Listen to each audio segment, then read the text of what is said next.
Brother Jamie, it's an honor to have you with us today. It's cool. Thank you very much. I feel very cozy on this couch. Yeah, man, new couch. Eh? I'm really, it's just good.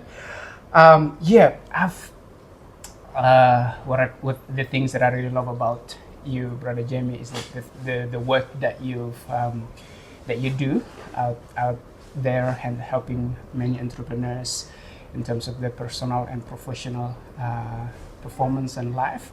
So I read one of your blogs. Man, I really love it. This is about the ayahuasca. Oh yeah. And so something that I read through it, and one of the you said many good things, but one that like really stood out for me was this one. If you are carrying around a lot of emotional baggage and stress, your business will suffer. Yeah. When I read that, I was like, wow. So tell me more about this. It's not just your business, it's your life as a whole. Yeah. We met in the gym, right? Yeah. And I kind of think that every time you have an issue that goes unresolved, perhaps you just shrug it off. You don't confront it, you don't resolve it, you just bury it inside you. It's almost like you pick up a dumbbell. Mm-hmm. And, it's a light one, so you don't really think too much of it, but you go to the next altercation and something happens and you end up picking up another dumbbell. And another, and another, and another. You carry all these dumbbells. Yeah, and at a certain point, I think for most people, it's like their mid-20s or early 30s, they realize, why am I so tired? And, we look back enviously in our younger years and think, I miss that childlike energy where I felt so free, where I felt so light. Mm. And I feel that experience for me, ayahuasca in that sense, but very similarly like good therapy. And we all know that the effect of a good conversation. Like we have sometimes good conversations with a parent or a family member or a partner, and we feel lighter as a result. Yeah. The same in therapy. Like what therapist's job is to really get to the root of those blocks or those issues and help you resolve them so you lighten the load. And that ayahuasca ceremony that I went to was like that on steroids, where it really helped me just clear a lot of that baggage that I was carrying inside of me. And like I walk away from a good conversation feeling lighter, or walk away from time in therapy feeling lighter, in that instance with that retreat, I found myself walking away feeling a lot lighter too. Great. So describe to me, brother, in terms of the experience itself. Is it like it took you out of the body kind of experience, or you see things from different perspective, like because I've never done No, that's cool. To be completely honest, with most psychedelics, so if it's mushrooms, if it's acid, if it's ayahuasca, actually to define the experience is quite challenging, because generally speaking, people have quite unique experiences. They're quite individual, and they say when you have an experience with psychedelics, the psychedelics give you what you need. So as someone that's journeyed loads of times, what I find is that every journey is different, depending on what I need. Yeah. But the overall experience is confronting, in that I would say that every time I've done psychedelics, I get to see my bullshit. I get to see the obviousness of the baggage that I'm carrying with me, the conversations I'm not having in life, how out of sorts I am. And it's confronting, because when it shows us how out of sorts we are, it's like, why am I living this way?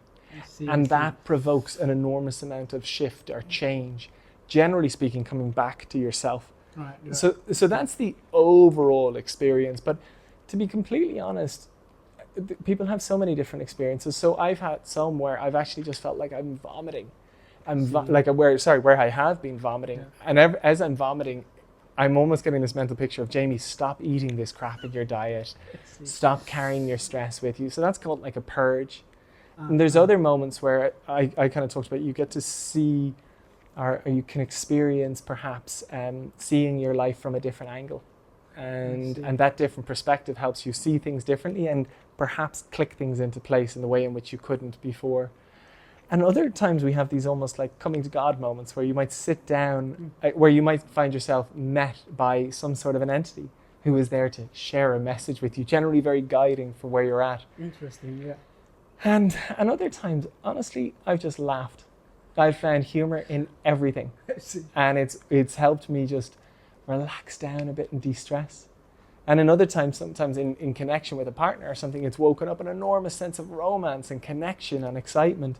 So the experience is varied. Yeah. The experience is individual, and I would say it all does fall into the idea of it gives you what you need.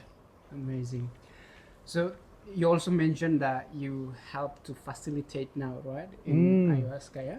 And Not ayahuasca, no. No. But like a retreat. Yeah, so I have a retreat every year. It's in the Netherlands. It's called Inward and Beyond. So is that involved with the ayahuasca part or no? No, it involves psilocybin. I see.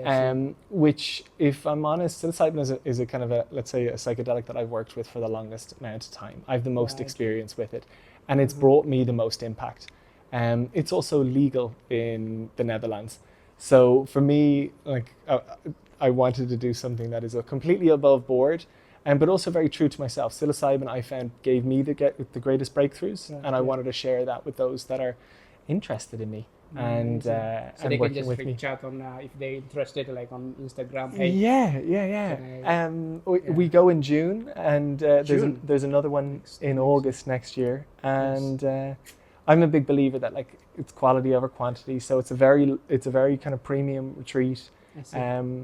I actually limit it to only 8 people, and it's for those that want to journey deep into themselves and see what comes up. And it's expertly facilitated, and I have like psychedelic psychotherapists and psychedelic doctors all there to give people all the support they need to have a safe and deep journey. Amazing. And the idea is that hopefully, in tuning into that deeper sense of self, they'll connect with their deeper sense of wisdom, and with that be able to make better decisions for themselves going forward.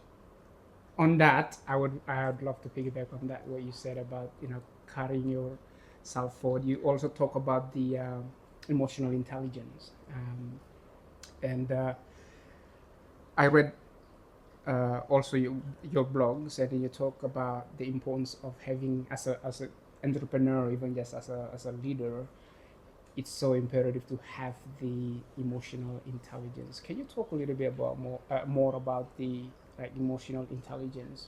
Yeah. Yeah.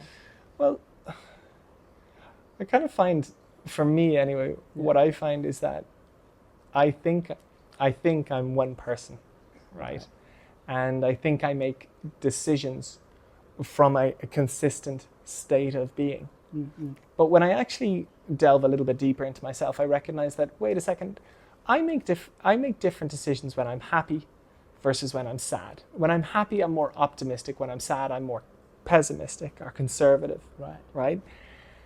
And for me, I think emotional intelligence is having the capacity to observe where you're at and recognize where you're making decisions from. I see. Are you making them in a way that's actually true to you and complementing to you? Or are you letting your emotions get the better of you?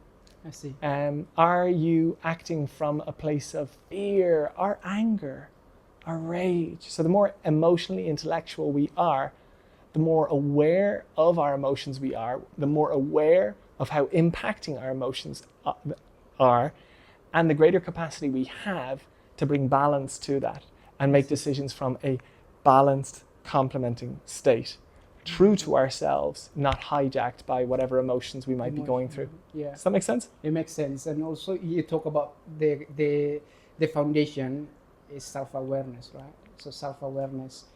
And so to be honest with you, sometimes I'm in the state of like, okay, I'm aware of what's going on, and then I'm aware of what's going on inside me and also what's around me. But sometimes I'm not. Sometimes I just like being sluggish and all that. So how do you maintain that? So this is my next question in terms of daily habits, right? Or routines that you prioritize to maintain that mental clarity so that to help you make a better decision in your business. Yeah, so the first thing we have to recognize is that we're human. And like, if you look at so much content online, it's kind of almost impressing upon us that we should be perfect.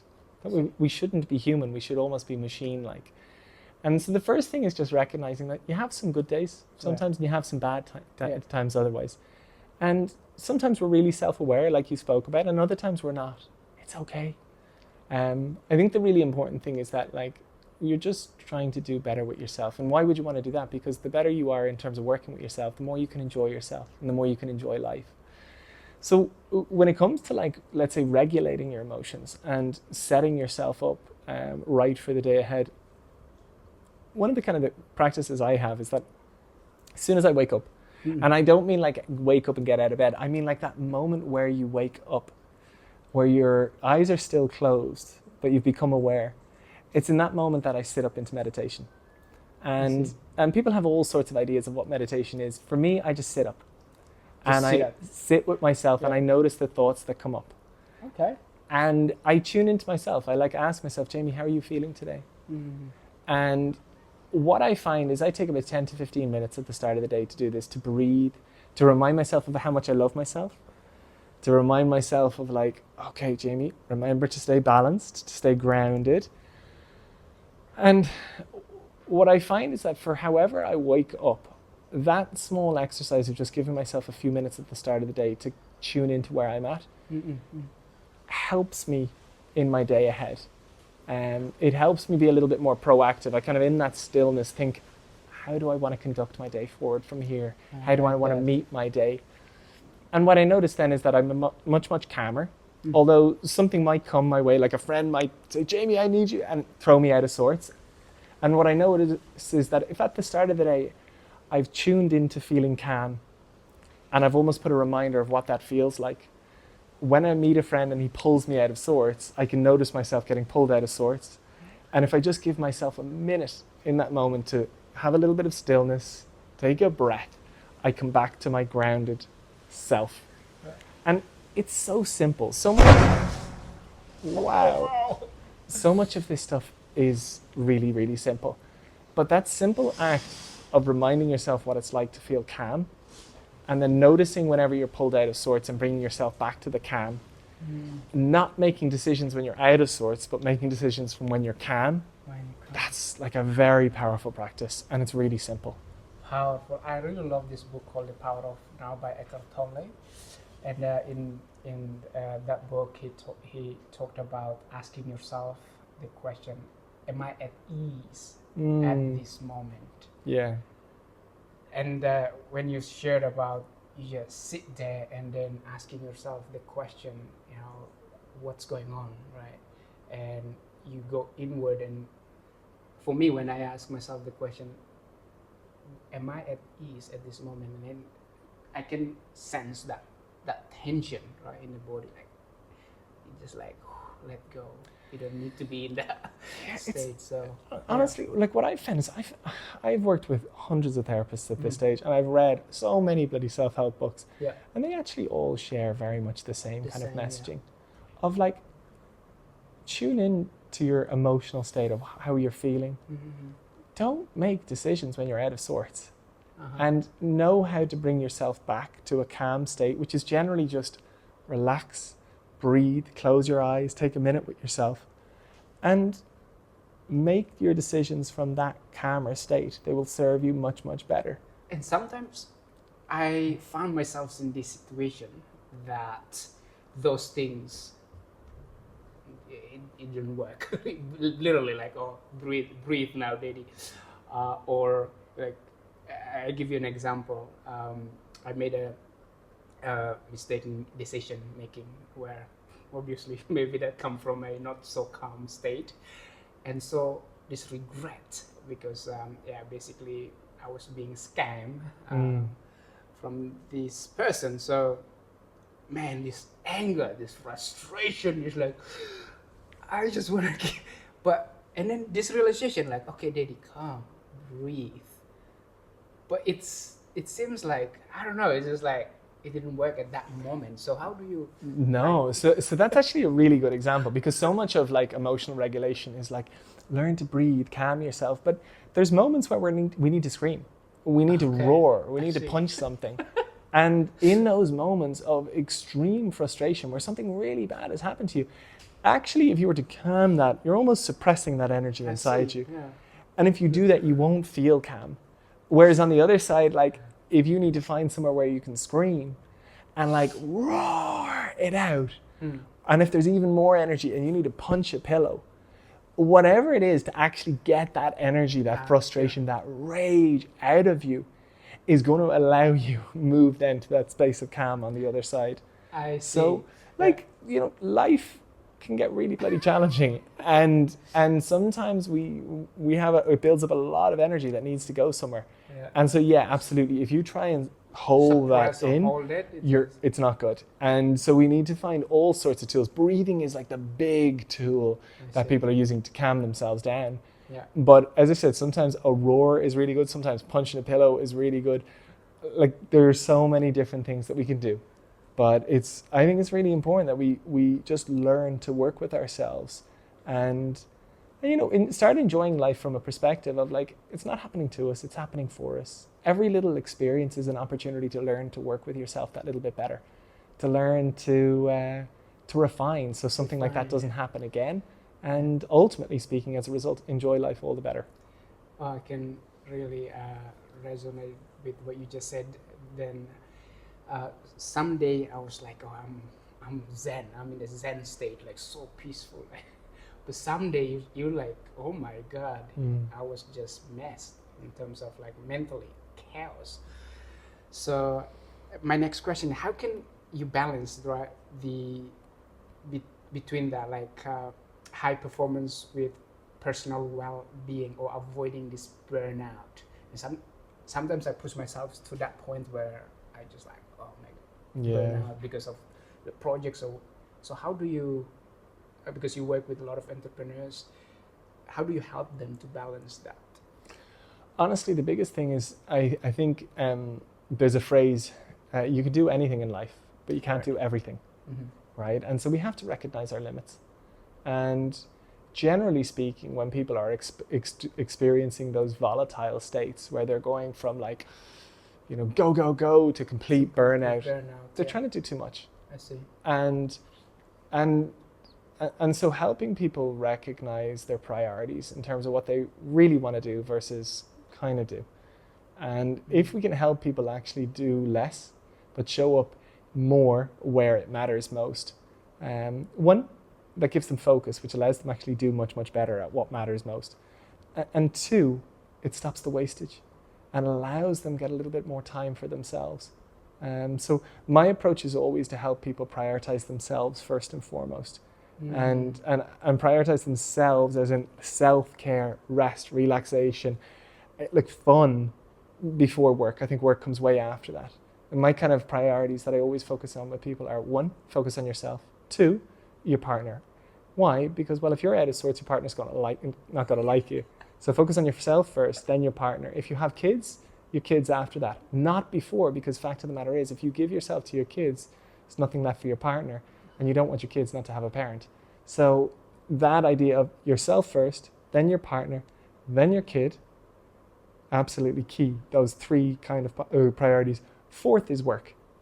And I think it's really important. A lot of people find themselves living to work, but in actual fact, we work to live. Our work is to complement ourselves, our partners, our family, our kids. And then last of the matter is family. And I find people find their families pulling out of them all the time. But the fact of the matter is, families just want you to be happy in your relationship, your kids to be healthy, and work going well. So when you have those priorities in mind, it really helps cut out a lot of distraction and bring people down to a much more grounded, regulated state. So, thank you. That's pleasure. Very insightful. I think I kind of like the order is right. I have a baby and a beautiful partner and work, and sometimes I think I prioritize my work over. So what you just shared, I was like that insight. Yeah. Sometimes it's just like we're used to it. I don't know why, and there's obviously so many reasons why we as men think our work is such a big priority. But the fact of the matter is, it pales in comparison to how much of a priority, for example, like our kids are, or our partners are, and ultimately speaking, actually, we are.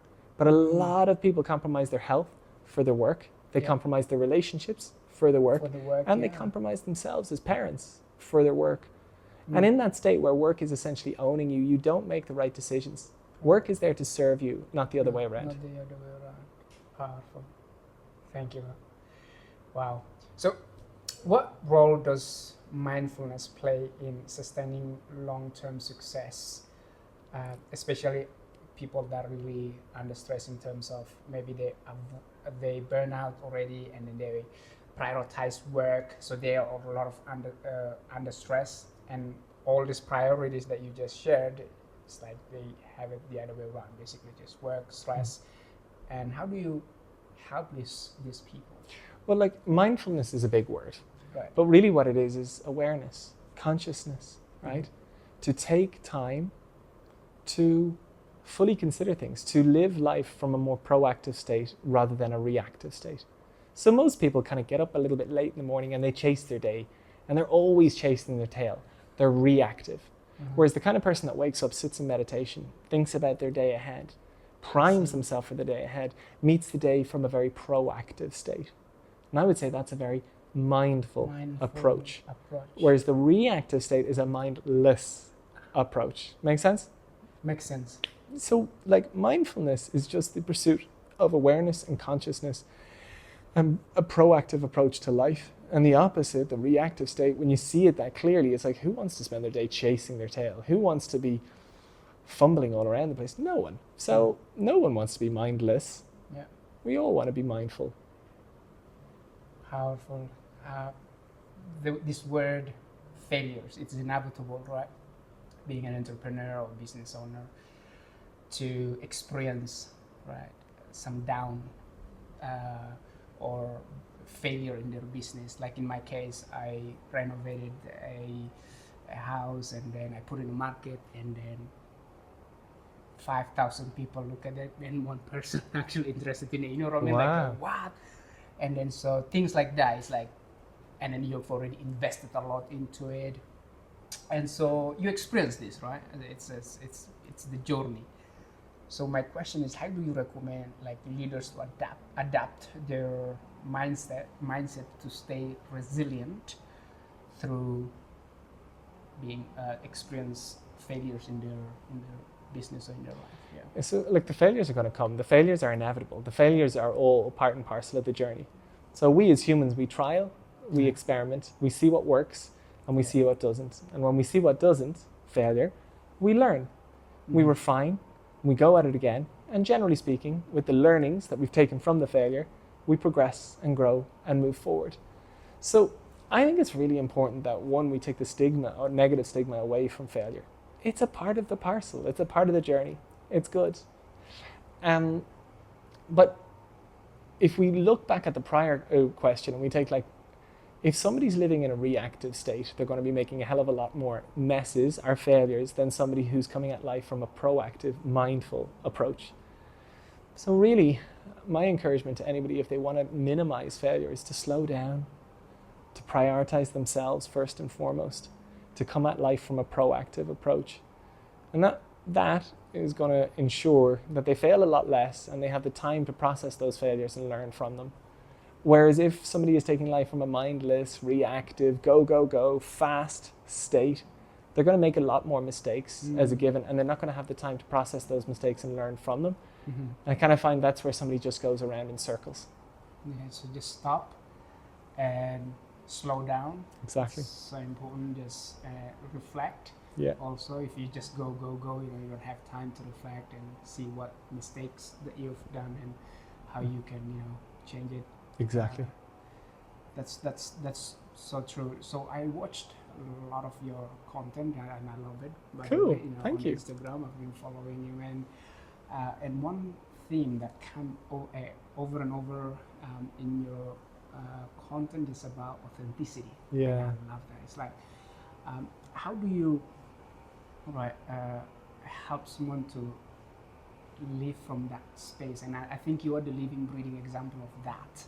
A person who live authentically and show up, like whether I meet you in a gym or anywhere, Jamie that I know is like very authentic, very open, personable. So but some people, it's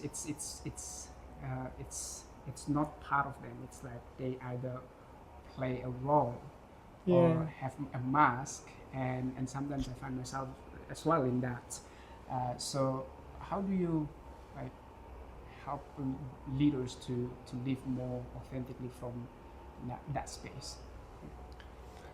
I think we all get sucked in to the ideal of living for others.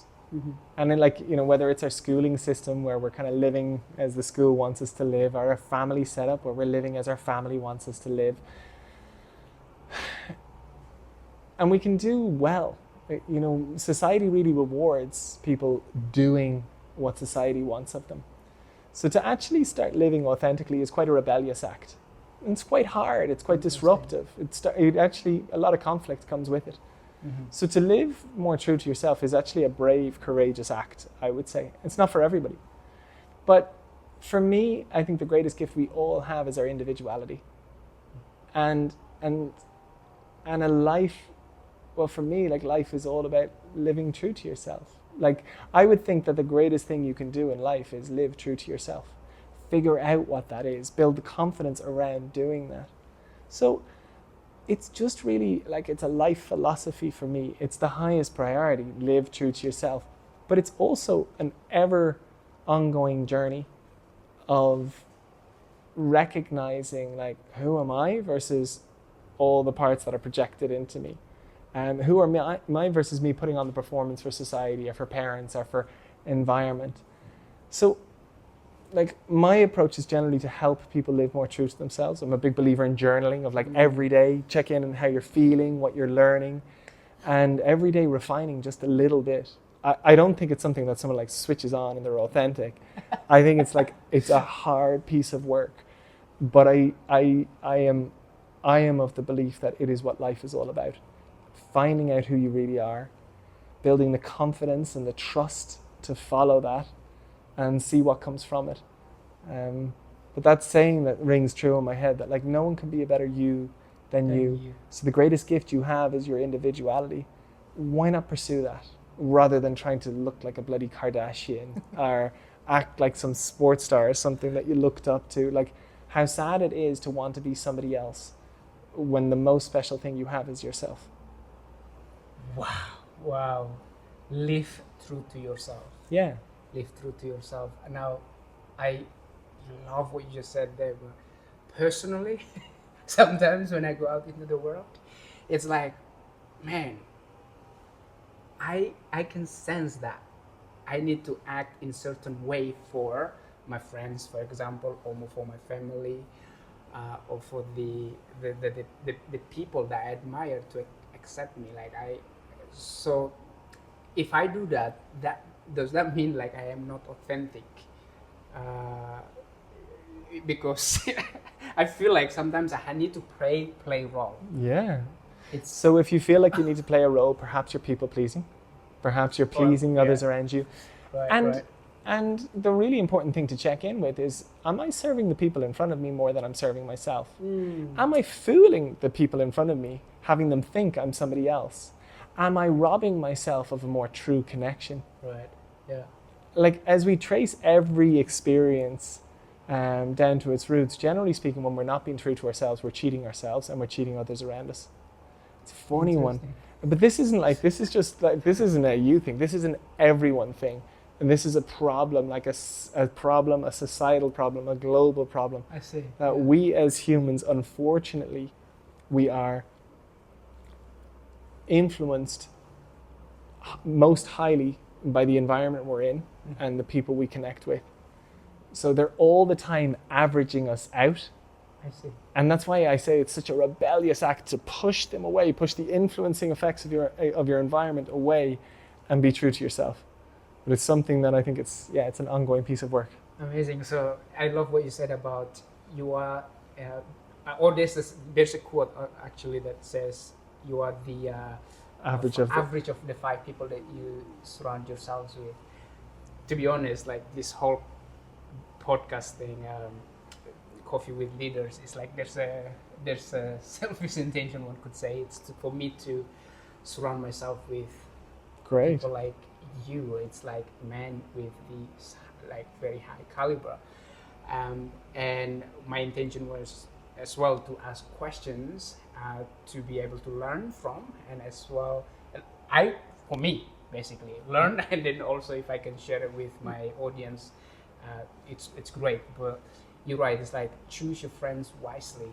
Big Choose time. the people, your people in your surround you carefully, because if they are not living to their true self, or like if they are inauthentic, then it's rub on you. Yeah. So Yeah, we know this. When we're around people that are doing their own unique thing, it inspires us to do our own unique thing. When we're around ambitious people, it inspires us to be ambitious. Whereas when we're around wasters that are indulging in all sorts of like shitty behaviors, yes, it makes it all the easier for us to do that. And hell, that might be what we want to do at certain times. So I have some great friends to go partying with, and I have some great friends to be ambitious and dream big about. right. And I just think it's very important that with that level of mindfulness, our consciousness, our awareness, we can recognize the influencing impact of those that we engage with and connect with most. Powerful. Brother Jamie, this is very insightful, and I learned a lot. From Pleasure. you, man. Such a pleasure. Thank you. Yeah. So where can people find you or connect with you? Instagram, at Instagram. Jamie White. I'd love that. And, But dude, this right. is such a pleasure. This is my first Indonesian piece of content. content. That's awesome. Thank you. Thank you.